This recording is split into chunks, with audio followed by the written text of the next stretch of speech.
সূরা আল আদিয়াত। রহমান রহিম আল্লাহ তাআলার নামে। শপথ সেই দ্রুতগামী ঘোড়াগুলোর যারা ঊর্ধ্বশ্বাসে শব্দ করতে করতে দৌড়ায়।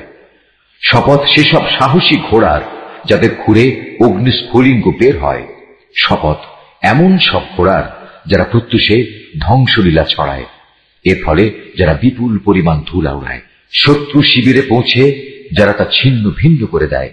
মানুষ সত্যি তার মালিকের ব্যাপারে বড়ই অকৃতজ্ঞ।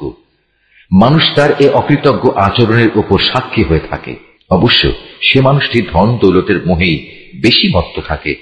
এরা কি একথা জানে না এ কবরের মধ্যে যা আছে তা বের করে পুনরায় জীবিত করা হবে? মানুষের অন্তরে যা ছিল তারও প্রকাশ করা হবে। এদের সবার সম্পর্কে তাদের মালিকই সবচেয়ে ভালো জানবেন।